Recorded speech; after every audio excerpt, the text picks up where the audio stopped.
निष्ठा रस्तोगी के Hindi and Gayatri channel पर आपका स्वागत है।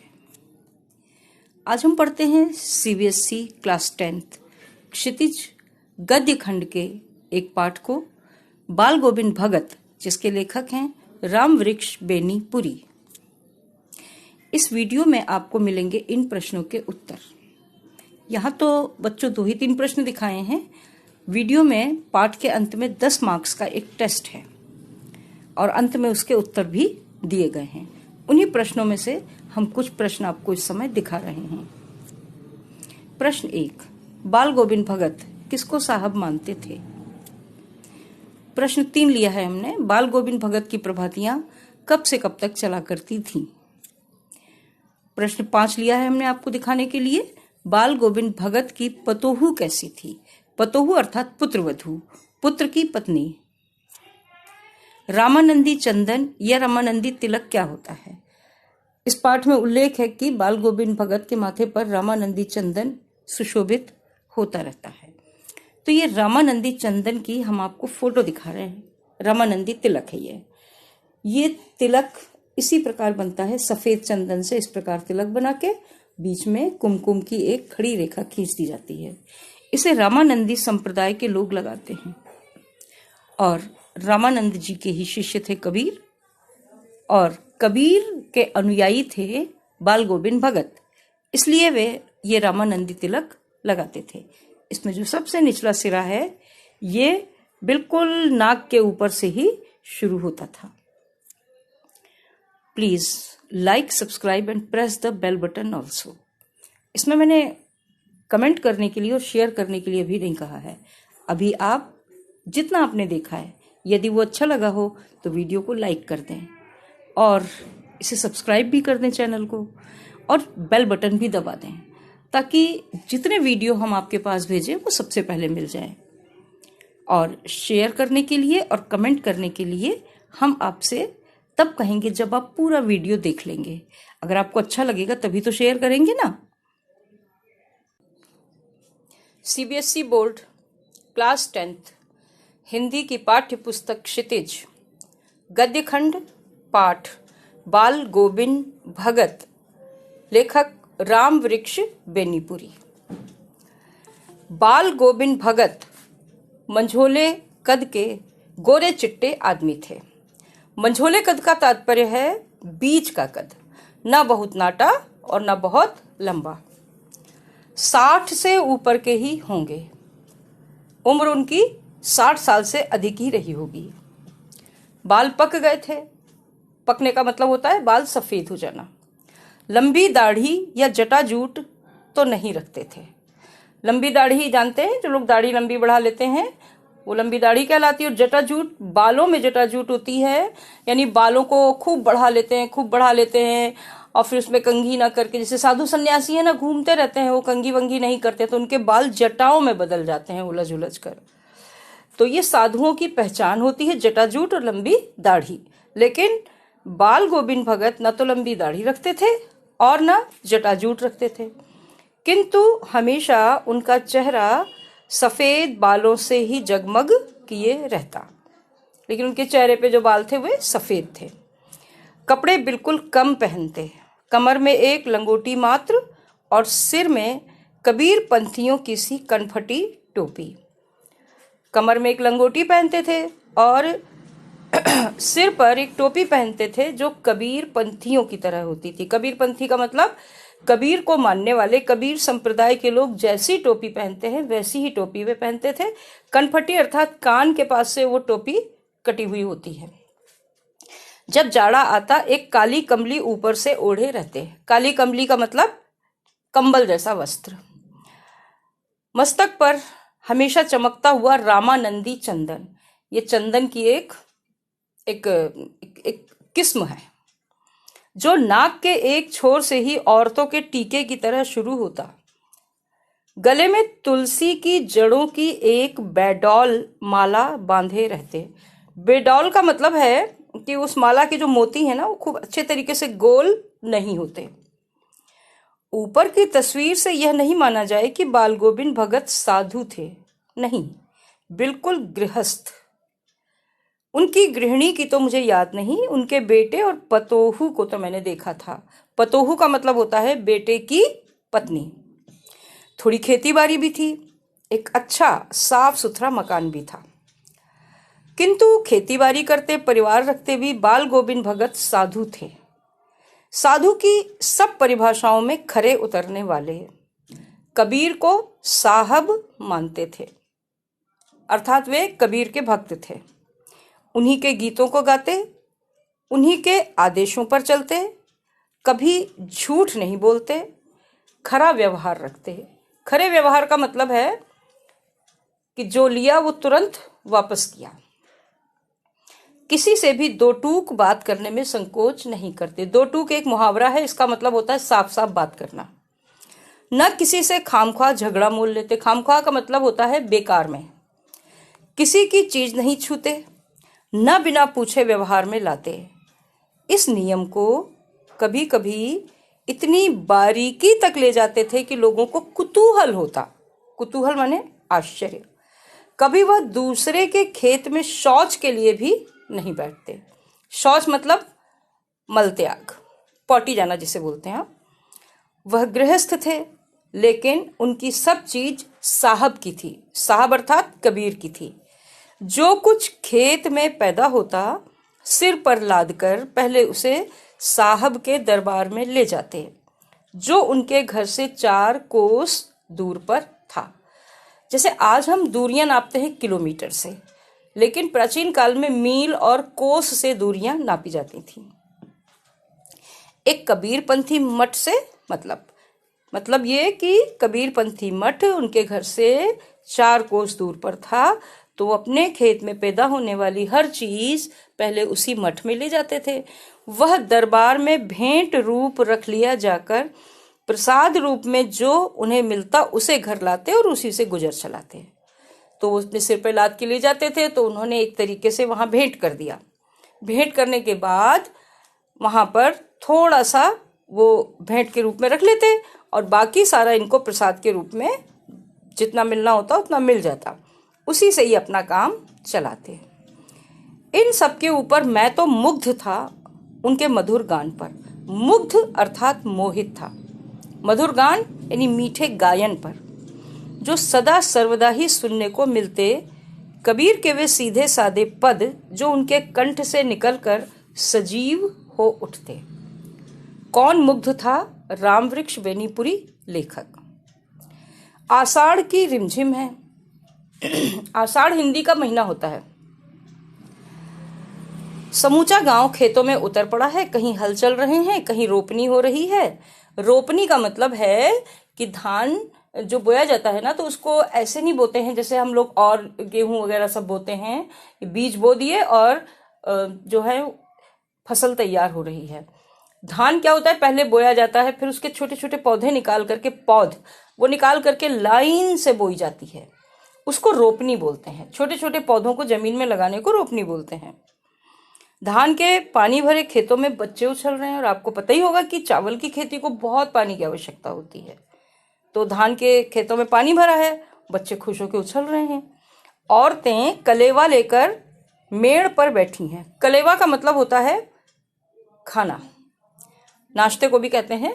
तो औरतें जो हैं वो अपने अपने पतियों के लिए खाना लाई हैं और मेड़ पर बैठी हैं। मेड़ होती है जो खेत के चारों ओर एक मिट्टी की बाउंड्री जैसी होती है, उसे मेड़ बोलते हैं।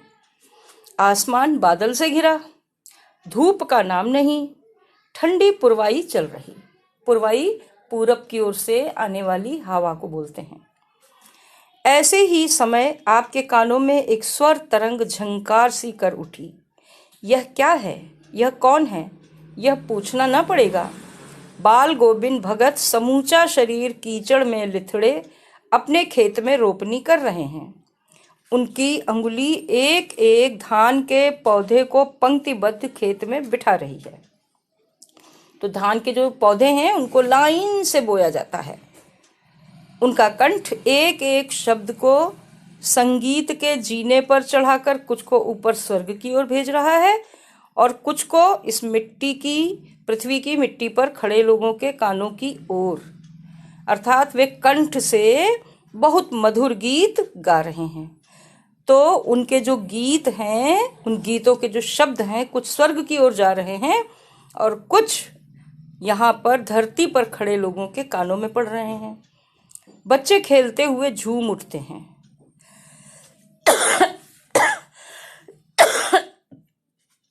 मेड़ पर खड़ी औरतों के होंठ कांप उठते हैं, वे गुनगुनाने लगती हैं। हलवाहों के पैर ताल से उठने लगते हैं। हलवाहे मतलब जो हल चला रहे हैं। रोपनी करने वालों की अंगुलियां एक अजीब क्रम से चलने लगती हैं। बाल गोविंद भगत का यह संगीत है या जादू? भादों की वह अंधेरी अधरतिया, अधरतिया मतलब आधी रात। थोड़ी ही देर पहले मूसलाधार वर्षा खत्म हुई है।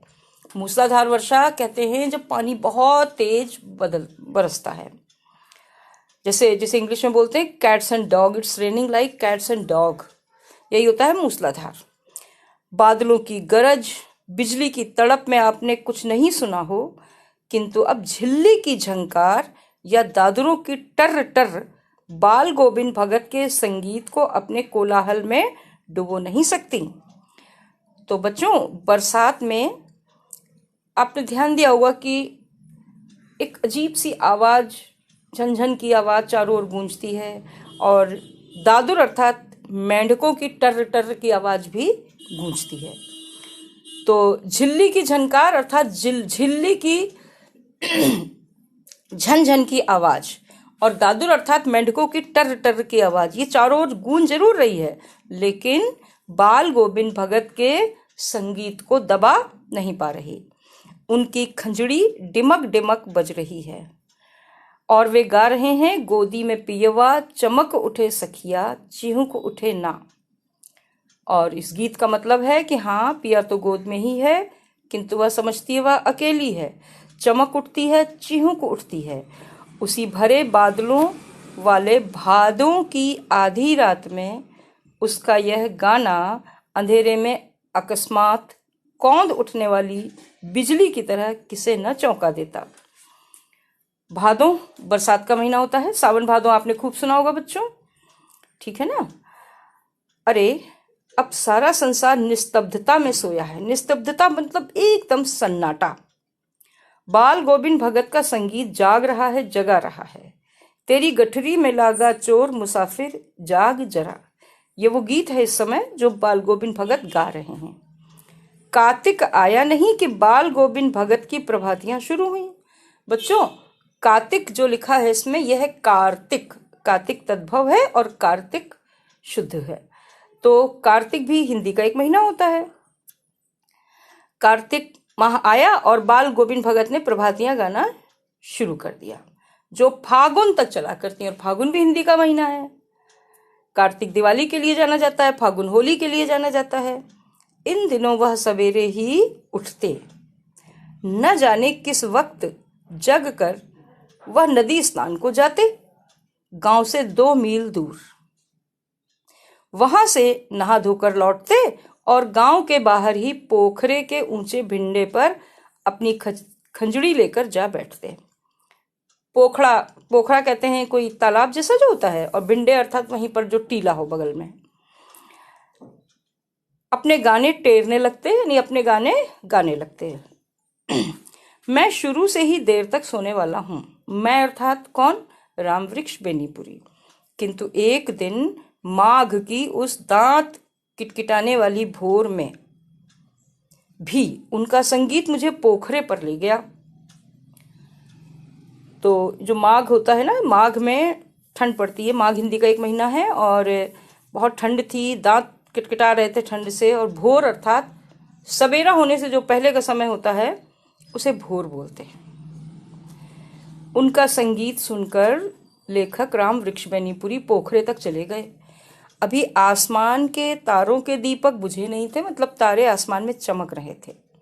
हाँ, पूरब में लोही लग गई थी जिसकी लालिमा को शुक्र तारा और बढ़ा रहा था। लेकिन पूर्व दिशा में सूर्योदय की लालिमा छा गई थी और शुक्र तारा दिखाई दे रहा था। खेत, बगीचा, घर, सब पर कुहासा छा रहा था। सारा वातावरण अजीब रहस्य से आवृत मालूम पड़ता था। आवृत माने होता है बच्चों ढका हुआ। उस रहस्यमय वातावरण में एक कुश की चटाई पर पूरब मुंह काली कमली ओढ़े बाल गोविंद भगत अपनी खंजड़ी लिए बैठे थे। कुश की चटाई, कुश एक घास होती है, और आपने देखा होगा जो पूजा पाठ कथा वगैरह कुछ होती है तो जो मुख्य यजमान होता है ना, वो एक घास की अंगूठी जैसी पहनते हैं, और जब पितरों का तर्पण होता है तब भी वो घास की अंगूठी जैसी पहनते हैं, या एक घास हाथ में लेकर के उसके सहारे से जल देते हैं। इस घास को ही कुश बोलते हैं। इसकी विशेषता ये होती है कि इसका अग्रभाग बहुत पैना होता है, इसीलिए बहुत तेज बुद्धि वाले बालक को कहते हैं कुशाग्र बुद्धि का बालक। तो इसी कुश के चटाई वगैरह बनाई जाती हैं। तो चटाई पर बैठे थे वो, पूरब की ओर मुंह था उनका, काला कंबल ओढ़े थे और खंजड़ी लिए बैठे थे, बजा रहे थे। उनके मुंह से शब्दों का तांता लगा था। तांता लगने का मतलब होता है कि लगातार उनके मुंह से शब्द निकल रहे थे। उनकी अंगुलियां खंजड़ी पर लगातार चल रही थीं। गाते गाते इतने मस्त हो जाते, इतने सुरूर में आते, सुरूर मतलब नशे में, उत्तेजित हो उठते कि मालूम होता कि अब खड़े हो जाएंगे। कमली तो बार बार सिर से सरक जाती।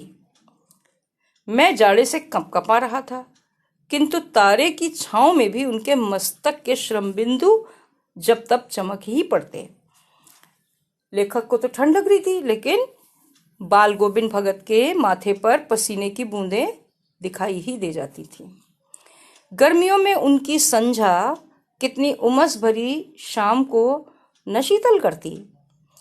यहाँ संझा से तात्पर्य है शाम के समय। सांझ तो शाम को बोलते हैं, लेकिन संझा या संध्या शाम के समय की जो आध्यात्मिक गतिविधियां होती हैं उनको भी बोलते हैं।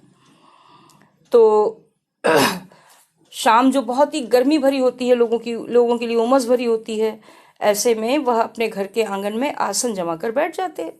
गांव के कुछ उनके प्रेमी भी जुट जाते। खंजड़ियों और करतालों की भरमार हो जाती। करताल जो कीर्तन के समय हाथों से ऐसे बजाया जाता है उसे करताल बोलते हैं। एक पद बाल गोविंद भगत कह जाते, उनकी प्रेम मंडली उसे दोहराती, जैसा कि मुख्य गायक करते हैं। एक बार वो गाते हैं और दूसरी बार उसे साथ बैठे लोग दोहराते हैं। तिहराती, तिहराती माने 3 बार बोलते। भगत जी की पंक्ति को वो 3 बार बोलते, कभी 2 बार कभी 3 बार। धीरे धीरे स्वर ऊंचा होने लगता, एक निश्चित ताल, एक निश्चित गति से। उस ताल स्वर के चढ़ाव के साथ श्रोताओं के मन भी ऊपर उठने लगते। धीरे धीरे मन तन पर हावी हो जाता। मन तन पर हावी हो जाता अर्थात लोग अपने शरीर की सुध बुध भूल जाते और उनका मन उस गायन में लग जाता। होते होते एक क्षण ऐसा आता कि बीच में खंजड़ी लिए बाल गोविंद भगत नाच रहे हैं और उनके साथ ही सबके तन और मन नृत्यशील हो उठे हैं। नृत्यशील अर्थात नाचने लगते। सारा आंगन नृत्य और संगीत से ओतप्रोत है। बाल गोविंद भगत की संगीत साधना का चरम उत्कर्ष उस दिन देखा गया जिस दिन उनका बेटा मरा। चरम उत्कर्ष होता है, चरम का मतलब होता है जिसके बाद उससे ऊंचा, उससे अधिक और कुछ ना हो। उत्कर्ष माने उठना। इसको एक शब्द जो अंग्रेजी में प्रयोग करते हैं आप, क्लाइमैक्स, क्लाइमैक्स से समझ सकते हैं कि उनकी जो संगीत साधना थी वो कितनी ऊंची थी। ये जिस दिन उनका बेटा मरा उस दिन लोगों की समझ में आया। इकलौता बेटा था वह, कुछ सुस्त और बोदा सा था। बोदा मतलब मंदबुद्धि। किंतु इसी कारण बाल गोविंद भगत उसे और भी मानते।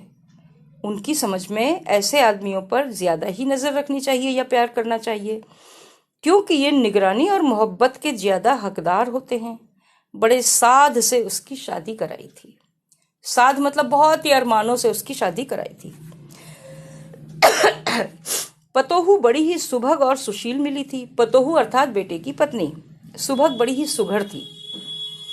घर की पूरी प्रबंधिका बनकर भगत को बहुत कुछ दुनियादारी से निवृत्त कर दिया था। निवृत्त कर दिया था अर्थात छुट्टी दे दी थी। उनका बेटा बीमार है, इसकी खबर रखने की लोगों को फुर्सत कहाँ। जब बाल गोविंद भगत का बेटा बीमार हुआ तो किसी को नहीं पता था, किंतु मौत तो अपनी ओर सबका ध्यान खींच कर ही रहती है। हमने सुना बाल गोविंद भगत का बेटा मर गया। कुतूहलवश उनके घर गया, देखकर दंग रह गया। बेटे को आंगन में एक चटाई पर लिटाकर एक सफेद कपड़े से ढांक रखा है। वह कुछ फूल तो हमेशा ही रोपते रहते अर्थात लगाते रहते, फूलों के पौधे हमेशा लगाते रहते। उन फूलों में से कुछ तोड़कर उस पर बिखरा दिए हैं, फूल और तुलसी दल भी। सिरहाने एक चिराग जला दिया है और उसके सामने जमीन पर आसन जमाए गीत गाते चले जा रहे हैं।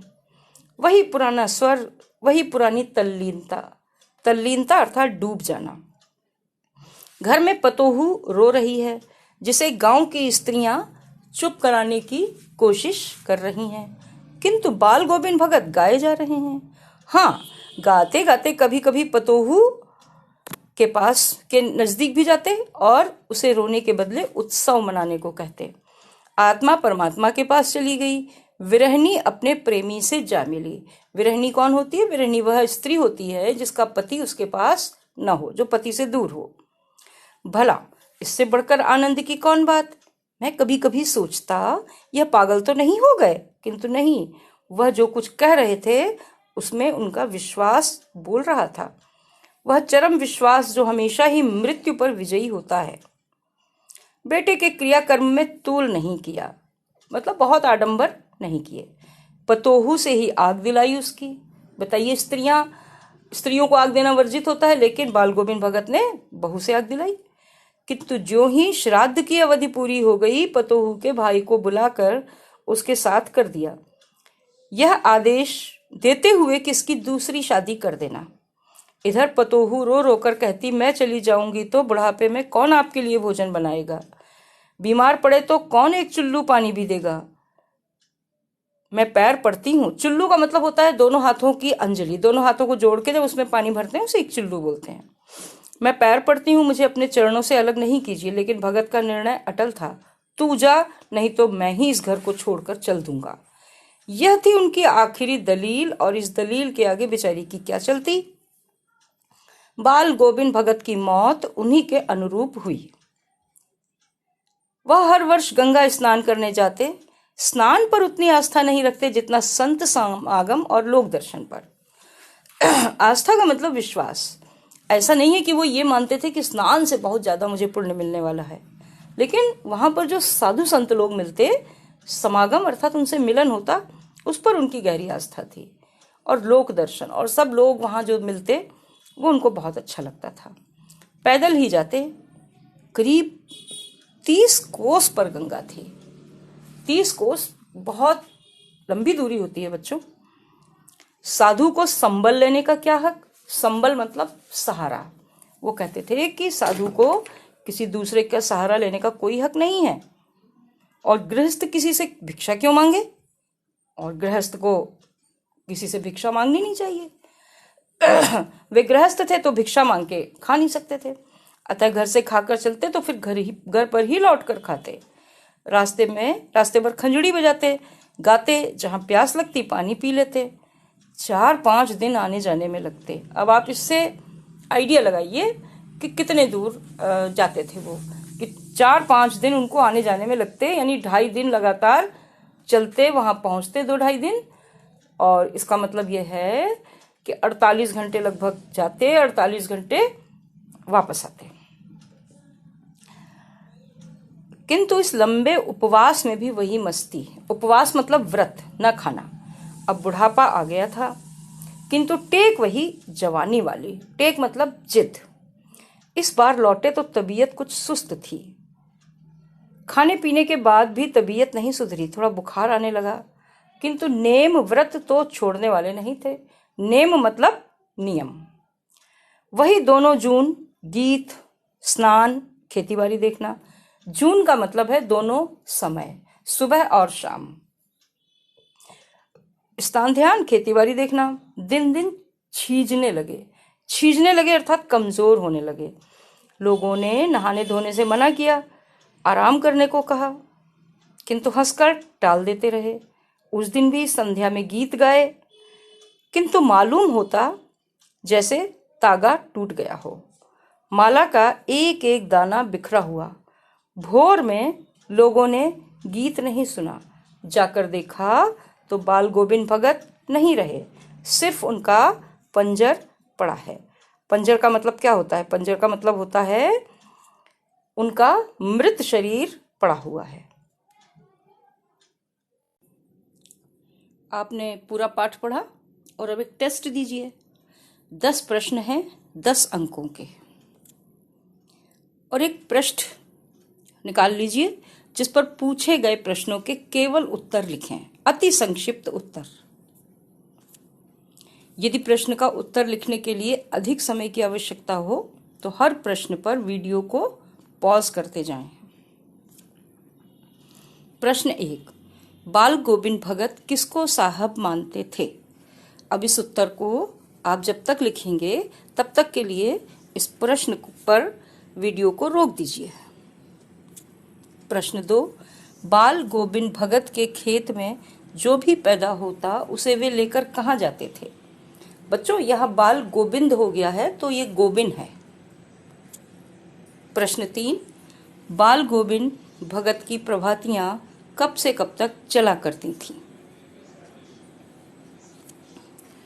प्रश्न 4, बाल गोविंद भगत का बेटा कैसा था? प्रश्न 5, बाल गोविंद भगत की पतोहू कैसी थी? प्रश्न 6, बाल गोविंद भगत के बेटे को आग किसने दी? प्रश्न 7, बाल गोविंद भगत के बेटे के मरने पर पुत्रवधू के भाई को क्या आदेश दिया? बाल गोविंद भगत ने बेटे के मरने पर पुत्रवधू के भाई को क्या आदेश दिया? प्रश्न 8, बाल गोविंद भगत पाठ के लेखक कौन हैं? प्रश्न 9, गंगा उनके घर से लगभग कितनी दूर थी? प्रश्न 10, बाल गोविंद भगत मृत्यु को क्या मानते थे? चलिए प्रश्नों के उत्तर मिलाइए और सही उत्तर पर स्वयं टिक लगाइए। प्रश्न 1 था, बाल गोविंद भगत किसको साहब मानते थे? उत्तर 1, कबीर को। प्रश्न 2, बाल गोविंद भगत के खेत में जो भी पैदा होता उसे वे लेकर कहाँ जाते थे? उत्तर 2, साहब के दरबार में अर्थात कबीर पंथी मठ में। आपने इन दोनों में से जो भी लिखा हो वो सही है। प्रश्न 3, बाल गोविंद भगत की प्रभातियां कब से कब तक चला करती थी? मतलब किस महीने से किस महीने तक? कार्तिक से फागुन तक। प्रश्न 4, बाल गोविंद भगत का बेटा कैसा था? उत्तर 4, कुछ सुस्त और बोदा सा। प्रश्न 5, बाल गोविंद भगत की पतोहू कैसी थी? उत्तर 5, सुभग और सुशील। प्रश्न 6, बाल गोविंद भगत के बेटे को आग किसने दी? उत्तर 6, उनकी पतोहू ने। प्रश्न 7, बाल गोविंद भगत के बेटे के मरने पर पुत्रवधू के भाई को क्या आदेश दिया? उत्तर 7, पुत्रवधू की दूसरी शादी का। प्रश्न 8, बाल गोविंद भगत पाठ के लेखक कौन हैं? उत्तर 8, राम वृक्ष बेनीपुरी। प्रश्न 9, गंगा उनके घर से लगभग कितनी दूर थी? उत्तर 9, लगभग 30 कोस। प्रश्न 10, बाल गोविंद भगत मृत्यु को क्या मानते थे? उत्तर 10, उत्सव।